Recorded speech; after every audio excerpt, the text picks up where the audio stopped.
अमरनाथ यात्रा करने जाते हैं तो हमें सुरक्षा घेरे में अमरनाथ यात्रा को करना पड़ता है। लेकिन है ना, उनको इस्लाम की जानकारी नहीं होगी, इस्लाम की जरा सी भी जानकारी नहीं होगी।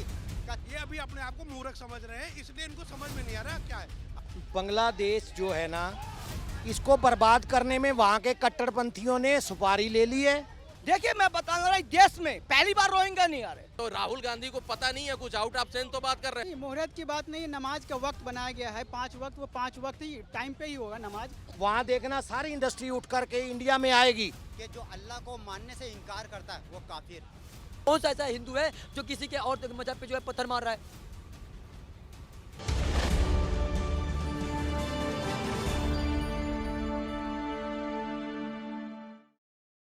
एक तरफ जहां बांग्लादेश में हिंदुओं के खिलाफ तुगलकी फरमान जारी हुआ है, तो वहीं भारत में गणेश विसर्जन के दौरान पत्थरबाजी चल रही है।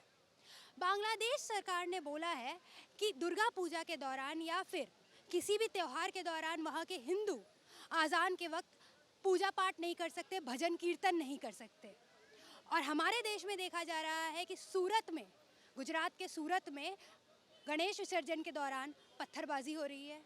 कर्नाटक में गणेश विसर्जन के दौरान पत्थरबाजी हो रही है। और इसी के अंतर्गत जो दुर्गा पूजा एक समय बांग्लादेश में बहुत धूमधाम से मनाई जाती थी, वो आज शेख हसीना का तख्ता पलट होने के बाद खतरे में है। यहाँ हम मौजूद हैं दिल्ली में, दिल्ली के कनॉट प्लेस में, और यहाँ हम लोगों से इस विषय में उनके विचार जानने की कोशिश करेंगे। आइए जानते हैं इनसे कि इनके क्या विचार हैं। बांग्लादेश में जो तुगलकी फरमान जारी हुआ है कि हिंदू माइनॉरिटीज़ वहाँ की नमाज और आज़ान के दौरान पूजा पाठ नहीं कर सकते, भजन कीर्तन नहीं कर सकते, इस पे आपके क्या विचार हैं? देखो, बांग्लादेश जो है ना, इसको बर्बाद करने में वहाँ के कट्टरपंथियों ने सुपारी ले ली है, और CIA के कहने पे ले ली है, चाइना के कहने पे ले ली है। ये लोग आज से देखना 1 साल के अंदर अंदर रोएंगे।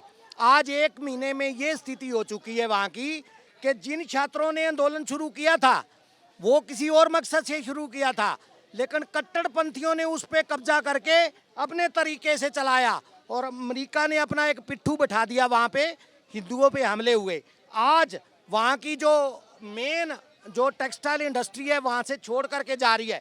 1 महीने के अंदर 8 लाख से ज़्यादा लोग बेरोजगार हो चुके हैं। अभी तो जिस दिन वहाँ की बत्ती बंद कर देगा भारत, वहाँ देखना सारी इंडस्ट्री उठ करके इंडिया में आएगी। इंडिया का कोई नुकसान नहीं होगा। इन्होंने जो तरक्की इनको मिल रही थी भारत से साथ सहयोग लेकर के, पाकिस्तान से अच्छी इकॉनमी इनकी हो चुकी थी। आज इनकी इकॉनमी पाकिस्तान से ज़्यादा बुरी होगी, क्योंकि वहाँ पे कट्टरपंथियों का राज हो चुका है। और 1 महीने के अंदर वहाँ के जो देशभक्त लोग हैं उन्होंने आवाज़ उठानी शुरू कर दी है कि ये हमने तो कुछ और सोचा था, ये कुछ और हो रहा है, और ये वाकई बांग्लादेश को बर्बाद करके छोड़ेंगे और पाकिस्तान से ज़्यादा भिखमंगे बनेंगे ये, क्योंकि भारत इनको हर चीज़ दे रहा था, बिजली से लेकर के पूरी चीज़, पानी भी दे रहा था, बिजली भी दे रहा था, पैसा भी दे रहा था, इनकी जो पोर्ट बना रहा था, इनको असला वगैरह भी दे रहा था। लेकिन अब इन्होंने CIA के कहने पे पंगा तो ले लिया इंडिया से, लेकिन इंडिया को तो कोई फर्क नहीं पड़ेगा। ये लोग 1 साल के अंदर अंदर पूरी तरह भिखमंगे हो जाएंगे।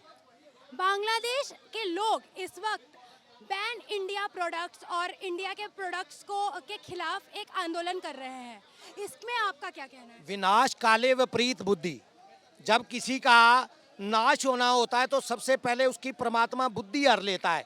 ऐसे ही बांग्लादेशियों के जब कट्टरपंथियों ने कब्जा कर लिया है, वहाँ के लोगों की बुद्धि हर ली है। इनको बहुत जल्दी पता लग जाएगा कि भारत के साथ पंगा लेकर के हमने क्या नुकसान उठाया है। मैंने आपको बताया कि 8 लाख लोग बेरोजगार हो चुके हैं 1 महीने में।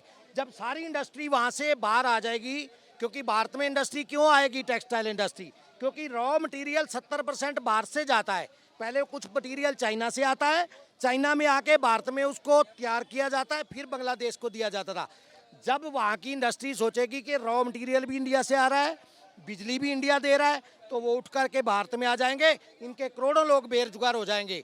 एक ही चीज़ थी जो इनके पास तरक्की कर रहे थे, उस पे अपने पैरों पे कुल्हाड़ी इन्होंने खुद मार ली है। और इनके कट्टरपंथी जो आज कह रहे हैं ना कि हमें भारत की ज़रूरत नहीं है, पाकिस्तान के साथ जुड़ना चाहते हैं, ये वही लोग हैं जिन्होंने इन बांग्लादेशियों की महिलाओं का बलात्कार किया था, जिन्होंने 30 लाख मुसलमान इनके भाई मारे थे, अगर ये उनके हाथों में खेल रहे हैं तो ये बांग्लादेश की बर्बादी का जो ऐलान शुरू हो चुका है। ये अपने लिए खुद ही पैरों पे कुल्हाड़ी मार चुके हैं और ये बचेंगे तभी अगर भारत प्रो रहेंगे। अगर ये पाकिस्तान प्रो हो गए तो इनका वही हाल होगा जो पाकिस्तान को आज कोई भीख नहीं दे रहा, इनको भी कोई भीख नहीं देगा।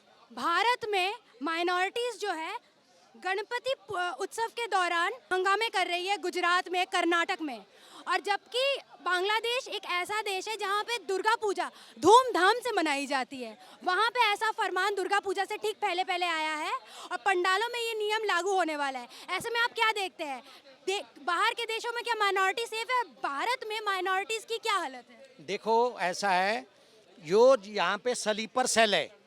जैसे राहुल जी कहते हैं ना कि मैंने पूरा तेल छिड़क दिया, सिर्फ एक चिंगारी दिखाने की जरूरत है, ऐसे लोग स्लीपर सेल विदेशी ताकतों ने यहाँ पे पैदा किए हैं।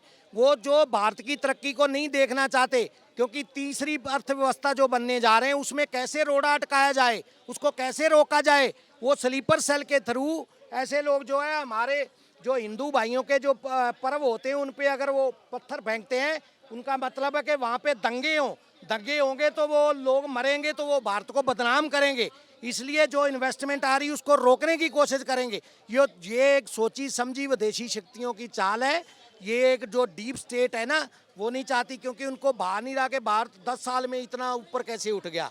तो इसलिए एक देश भक्त सरकार है, मुझे उनको भी ये कहना है कि ऐसी शक्तियों को जो भारत को तोड़ना चाहती हैं इनको जबरदस्त तरीके से इनके ऊपर रोक लगाई जाए, इनको पकड़ के इनको कड़ड़ी से कड़ड़ी सजा दी जाए।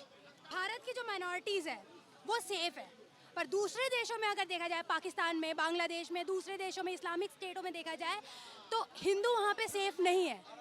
और अब जो तुगलकी फरमान जारी हुआ है बांग्लादेश में, अजान के दौरान पूजा पाठ नहीं कर सकते, इस पे आपके क्या विचार है? देखिए, ये हमारी कमी है, ये हिंदू धर्म की और समाज की जो भिन्नता बनी है, जातियों में बटे हुए हैं, ये हमारी कमी है। हमारे गणपति पंडाल पर कोई ईंट फेंक जाए, ये हिंदुओं की कमी है। एक पीटता दिखेगा तो खड़े रहेंगे, मौन रहेंगे कि ये पीट रहा है, ये बोल रहा है। तो ये हिंदू समाज में सबसे बड़ी विडंबना है। ये आज नहीं है, ये जब से देश आजाद हुआ है, यहाँ पर राजाओं का राज था तो एक ही राजा मुगलों से लड़ रहा था और इस देश में पूरी सल्तनत हिंदुओं की थी, उस हिंदू के राजा का किसी ने साथ नहीं दिया। तो ऐसे तुगलकी फरमान, इसलिए इनके हौसले बुलंद है। इस मुस्लिम समाज का हौसला इसलिए बुलंद है कि हिंदुओं में जातियों में बटे हुए, धर्म में एक नहीं है। वो कहते हैं हम मुसलमान हैं, हमारा हिंदू जातियों में कहेगा मैं पंडित हूँ, मैं दलित हूँ, मैं ये हूँ, मैं ये हूँ, मैं ये हूँ। तो चार मजहब छत्तीस बरादरी में रहकर हिंदू हिंदू क्यों नहीं कहता, और हिंदू का साथ हिंदू क्यों नहीं देता? आज क्यों मौन है? आप पाकिस्तान में देख लीजिए, जब देश आजाद हुआ कितने हिंदू थे, आज कितने? अरे विदेशों छोड़ दीजिए, आज हमारे जम्मू कश्मीर में कितने हिंदू थे, पंडितों के साथ कितना नरसंहार हुआ, किसी ने आवाज नहीं उठाई। ये हमारी कमियां है। हमारा समाज संगठित होगा और हिंदू एकता होगी तो किसी मजाल नहीं। अनजान में कह दे, हम अनजान को कभी ये नहीं कहते। हम मौलाना का भी, मुस्लिम भाई का भी सम्मान करते हैं। हिंदू को कहे ये हिंदू का सम्मान क्यों नहीं करते? अरे जब हमें आपको अनजान से दिक्कत नहीं है तो आप गणपति या दुर्गा में क्यों पंडाल में आप हमारी आस्था से खेल रहे हैं? सिर्फ देश में आग कैसे लगेगी? विदेशी ताकतें देश को जलाना चाहती है और एक हमारे देश के युवराज विदेश में बैठकर इस देश में एक सिख के बारे में बात करते हैं। अरे सिख प्रधानमंत्री आपका भी था और कांग्रेसी नेता था डॉक्टर मनमोहन सिंह, और वो जहां पर आप बैठ के बात कर रहे हैं वो इसी देश में उनकी पगड़ी खिलवा दी, केस दिखाए गए। अरे शर्म आनी चाहिए कांग्रेस के लोगों को ऐसी तुच्छ राजनीति करने में। देखिए मैं बताऊंगा, देश में पहली बार रोहिंग्या नहीं आ रहे। आज जब से देश आजाद हो अपनी वोट बैंक की खातिर उनको ले आ जाता, स्थापित कर दिया जाता है। और इस देश में यही विडंबना है कि बोलेगा उसको अंधभक्त कहा जाएगा, उनको क्या बोला जाएगा? अरे हमें जब किसी से दिक्कत नहीं है तो आप आके फैसिलिटी सारी लोगे, फ्री में राशन भी लोगे, फ्री में आके सुविधा भी लोगे और हम पे ही राज चलाओगे, ये हिंदुओं की कमी है। और जातियों में ना बटे। मैं तो उसको कहता था, माननीय योगी जी ने जो बोला था बहुत समझ समझ के बोला था, बटोगे तो कटोगे हर एक चीज में। आप देखो, ऐसा है, जब भी ये विदेशी यात्रा पे जाते हैं ना, पिछली बार गए थे तो मणिपुर हुआ था अग्निकांड, ये टूल किक काम करता है, इकोसिस्टम बकायदा। वहां से ध्यान मीडिया का हट जाए, लोगों का ध्यान हट जाए, जो गोबर कर रहे हैं वहां पे, जो उलझुल बयान दे रहे हैं। सरदार को बारे में दिया था कि भैया उनको यहाँ पे धर्म निभाने की जो है वो नहीं, आज़ादी नहीं है, वो कड़ा नहीं पहन सकते, कुछ नहीं, उन पगड़ी नहीं बांध सकते। आपको बता दूं, सरदार वो सिख कौम है कि जो कृपाण लेके हवाई जहाज में भी यात्रा करती है, समझ रहे हो। तो राहुल गांधी को पता नहीं है कुछ, आउट ऑफ सेंस तो बात कर रहे हैं, उनसे ध्यान हटाने के लिए यहाँ रेल हादसे कराने की कोशिश की जा रही है। सोच रहे हैं यहाँ ले दे के बड़ा कोई चीज हो जाए, ताकि जितनी मीडिया है, वो जब पब्लिक है, उसका ध्यान यहाँ शिफ्ट हो जाए कि भैया हमारे देश में जो हो रहा है इसी पे, क्यों बाहर के वो पप्पू के कारनामे पता ना चले। इसीलिए ये काम करते हैं टूल किट। आपने बोला ना कि अभी बाहरी वहाँ आतंकवादी पाकिस्तान का कह रहा है कि वहाँ पे उन जगहों पे होना चाहिए जहाँ पे सामान की आवाजाही ज्यादा है, तो उन इलाकों में वो कभी टायर रख देते हैं, कभी सीमेंट की बोरियां रख रहे हैं, कभी बड़े पत्थर रख रहे हैं, कभी वहाँ पे सिलेंडर रखे जा रहे हैं। और नहीं तो और अभी पकड़ा गया शाहरुख खान नाम का व्यक्ति, कहता है जी वो बना रहा था रील अपनी माँ बहनों के साथ बना, इतने लोग मर जाएंगे, इतनी बड़ी आपदा आने वाली, तो बच गए, तो वहाँ बनाना रील जहाँ पे आप बताओ ट्रेन की पटरियों पे 2 लोग पकड़े गए, एक मुल्ला जी की भी ठुकाई हो रही है तबीयत से। मतलब ये लोग, जहाँ मैं कह तो रहा हूँ, मैं इस कौम को यही समझाना चाहता हूँ, इसमें जो गंदे मानसिकता के लोग हैं, में खाते हैं उसी में छेद करते हैं, उनके लिए है ये संदेश। कि एक बात बताओ, तुम म्यांमार में बुद्धिस्ट तो बड़े शांति प्रिय देश था, वहाँ पे बुद्धिस्ट चींटी नहीं मारते, तुम्हें वहाँ से भगा क्यों दिया उन्होंने? क्यों वो खड़े हो गए तलवार लेके, जो कि इतना शांति से रहने वाले लोग हैं? आज बताओ वो कैसे तुम्हें खाली करा लिया उन्होंने अपना देश? अगर इसी तरह से करते रहे तो तुम्हारे साथ वो लोग भी पीसेंगे जो सही हैं। यहाँ पे हमारे साथ एक मौलाना जी है, मैं मौलाना जी से एक बात पूछना चाहूँगी। हमारी जो पूजाएं होती है, हिंदुओं की जो पूजाएं होती है, वो मुहूर्त के हिसाब से होती है, और नमाज 5 वक्त होती है। अब मुहूर्त बीत जाएगा उन नमाज के वक्त, तो क्या हो जाएगा? नहीं, मुहूर्त की बात नहीं, नमाज का वक्त बनाया गया है 5 वक्त, वो 5 वक्त ही टाइम पे ही होगा नमाज, वो मुहूर्त उसमें नहीं, नमाज का वक्त पे ही नमाज होता है। कज़ा हो जाएगा, वो कज़ा गुनाह है। बांग्लादेश में अभी बोला गया है कि नमाज के वक्त पूजा पाठ नहीं हो सकता। दुर्गा पूजा के दौरान के लिए ये बोला गया है कि नमाज के वक्त पूजा पाठ नहीं हो सकता, कीर्तन भजन कीर्तन नहीं हो सकते। उस वक्त अगर कोई भजन कीर्तन करता है या पूजा पाठ करता है तो पुलिस बिना कोई कार्रवाई के उसको गिरफ्तार करके लेके जाएगी। अब अष्टमी और नवमी के बीच में जो संधि पूजा होती है वो एक मुहूर्त के हिसाब से होती है। 15 मिनट का सिर्फ मुहूर्त होता है। वो मुहूर्त अगर अजान को देखते हुए नमाज को देखते हुए, अजान को देखते हुए बीत जाए, क्योंकि इस बार की जो संधि पूजा है वो सुबह के वक्त होनी है, भोर के वक्त होनी है। उस वक्त अगर हमारा मुहूर्त बीत जाए, हिंदुओं के पूजा का अगर मुहूर्त बीत जाए तो मुहूर्त तो वापस नहीं आएगा। उसमें क्या करना चाहिए? नहीं, अगर वो आप पूजा करते हो तो करते हो, वो आपका धर्म है। हमारे अजान जो है वो माइक से पुकारी जाती है, बुलंद आवाज़ से पुकारी जाती है। वो टाइम होता है, कोई 5 मिनट भी नहीं होता है, 2 मिनट में अजान हो जाता है। तो हमारे अजान से आपको तकलीफ तो है नहीं।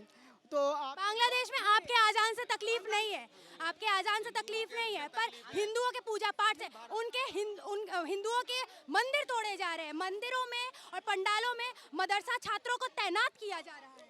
राहुल गांधी जी से बात कर रहा हूँ मैं। अभी आप कह रहे कि ये मुल्ला जी कह रहे हैं ना, अमेरिका राहुल गांधी जी, अमेरिका राहुल गांधी जी है, उन्होंने पंजाबियों के लिए बोला। तो मैं बोल रहा हूँ कि आप भारत के प्रधानमंत्री जी के बेटे हो, अगर आप अमेरिका गए हो तो अमेरिका में कुछ काम करके आओ। मैं राहुल गांधी के बारे में नहीं पूछ रही हूँ, मैं आजान के वक्त का और मुहूर्त के वक्त का पूछ रही हूँ। मतलब मुहूर्त के वक्त की बताया कि भाई वो हमारे नमाज के वक्त में अजान पुकारी जाती है। आपके वहाँ पे कानून नहीं है तो वहाँ पे हम आप मुझे बता मुहूर्त के बारे में पूछ रहे हो या मुहूर्त के बारे में पूछ रहे हो? मुहूर्त के बारे में पूछ तो मैं पूजा पता चल रहा है मुहूर्त मुहूर्त बोल रहे हैं, मुहूर्त वक्त, मुहूर्त समय।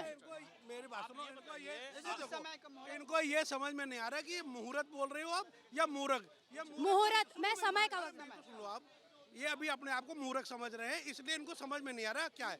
आपने इनको बोला शुभ मुहूर्त, इनको ये बोलो शुभ मुहूर्त बोलो, मुहूर्त मत बोलो। ये मुहूर्त समझ रहे हैं, आप मुहूर्त बोल रहे हो, ये मुहूर्त समझ रहे हैं। इनको ये समझ में आता है शुभ मुहूर्त और अजान, 2 चीजें समझ में आती है, मुहूर्त नहीं समझ में आएगा इनको। आप शुभ मुहूर्त करके बोलोगे तब ये जवाब देंगे। ठीक है, तो शुभ मुहूर्त का एक समय होता है, आजान का एक समय होता है, दोनों अगर एक साथ आ गए तो उस वक्त क्या करना चाहिए? तो आप अपना करो, हम अपना करते हैं। पर वहाँ पे तो बिना कार्रवाई के गिरफ्तारी हो जाएगी। तो वहाँ के कानून ऐसा बनाया है तो उस पर हम नहीं बोलेंगे आपको, क्योंकि वहाँ के कानून, हमारे भारत में ऐसा होता है, मेरे भारत के कानून अलग। अगर भारत में ऐसा कानून लागू कर दिया जाए कि पूजा पाठ के वक्त आजान नहीं कर सकते आप? नहीं, बीच में रोक दिए गए थे कि मैं माइक से अजान नहीं दे सकते हो आप।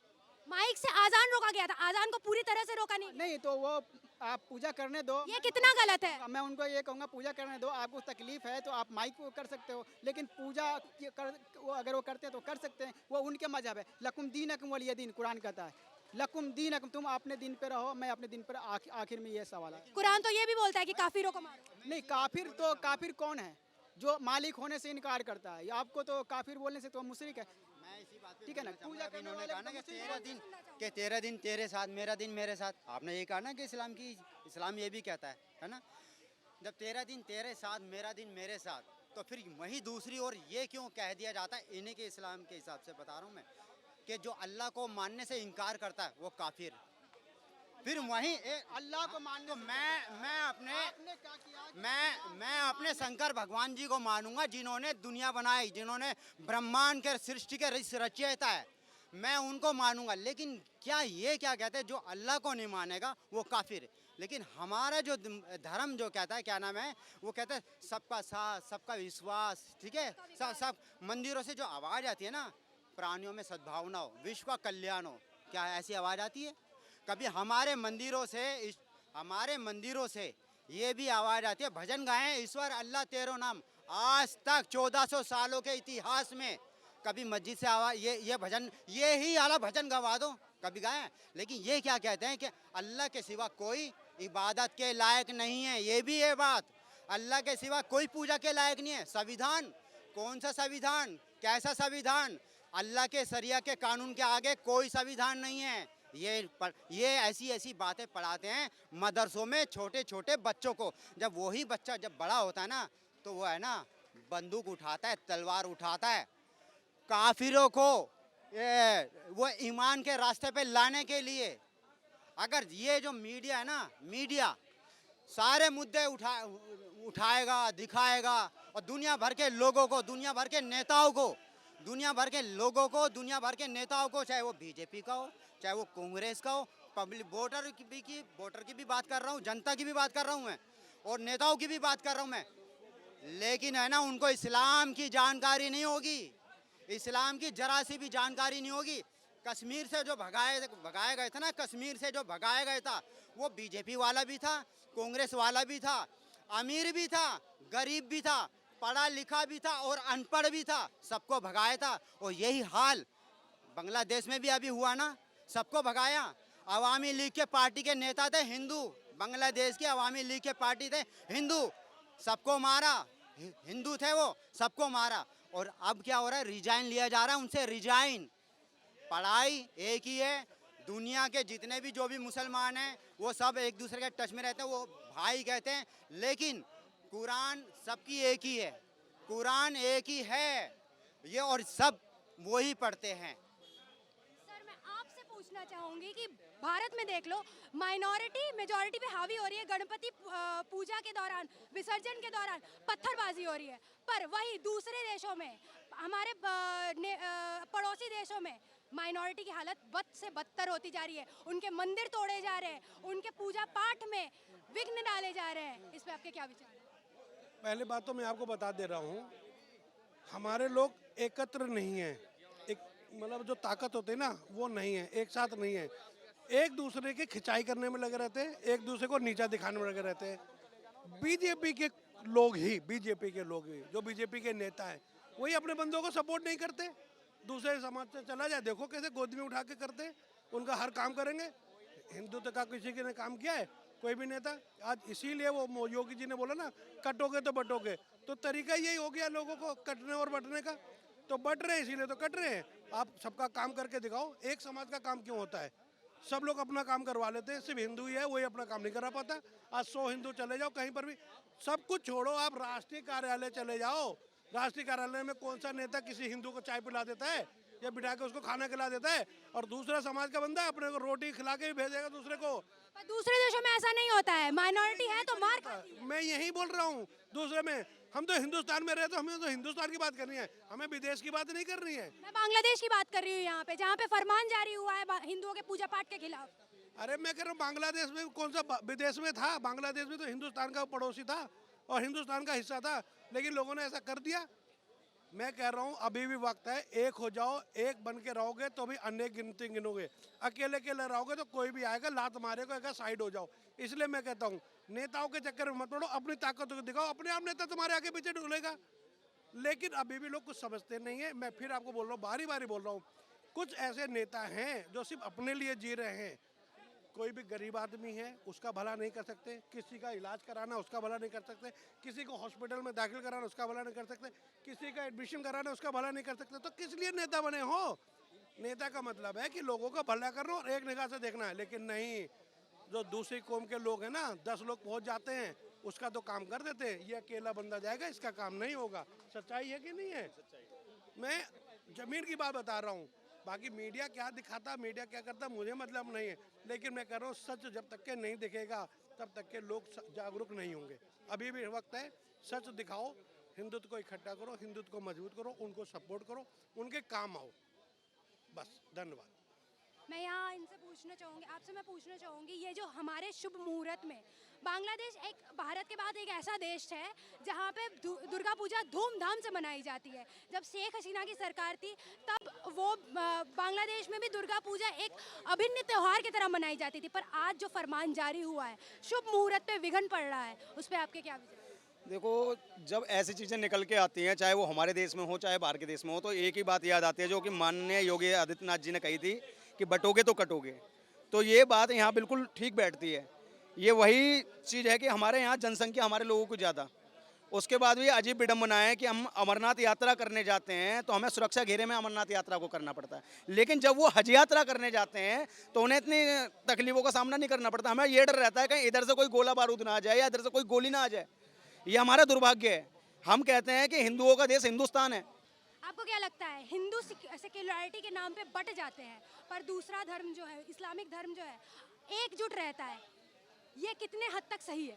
देखिए मैडम, ये अभी आपने बताया बांग्लादेश में कुछ यहाँ पर वो फरमान जारी किया गया है कि भैया जितने भी लोग हैं जब जिस समय अजान होगी या भी कुछ भी चीज़ उनका होगा, नमाज होगा, उस समय आप दुर्गा पंडाल नहीं चालू कर सकते, उसमें आप पूजा पाठ नहीं कर सकते। आप बताइए क्या सिर्फ बांग्लादेश में हो रहा है? क्या ये हिंदू में नहीं हो रहा है, हिंदुस्तान में नहीं हो रहा? ये हिंदुस्तान में भी हो रहा है। आप जाके देख लीजिए, कर्नाटक में, आप केरल में, तेलंगाना में, हिमाचल में, उत्तराखंड में और यहाँ पश्चिम बंगाल में देख लीजिए। पश्चिम बंगाल की बात बताता हूँ, ममता बनर्जी वहाँ की जो है मुख्यमंत्री हैं, सिटिंग CM है, वहाँ पर दुर्गा पंडाल नहीं लग सकता है, वहाँ पे हिंदू अपना त्योहार नहीं मना सकता है, वहाँ पे होली, दिवाली और क्या कहते हैं रामनवमी नहीं मनाया जाता है, इसलिए क्योंकि सिर्फ हिंदू है। क्या पर पश्चिम बंगाल में रामनवमी पे जैसे आवाज उठती है, वहाँ की सरकारी आवाज उठाती है, पर दुर्गा पूजा, काली पूजा तो धूमधाम से मनाया जाता है। कहाँ पर मनाया जाता है मैडम? पश्चिम बंगाल में। आप एक भी जगह बता दीजिए। ममता बनर्जी सीधा मना कर रखी है, वहाँ पे कोई नहीं मनाएगा, क्योंकि वहाँ पर उनको, अगर वो वहाँ पर दुर्गा पंडाल लगाएंगे या रामनवमी मनाएंगे तो उनका वोट बैंक नाराज हो जाएगा। ये हालात है वहाँ पर। और ममता बनर्जी ही बहुत बड़ा एक चेहरा है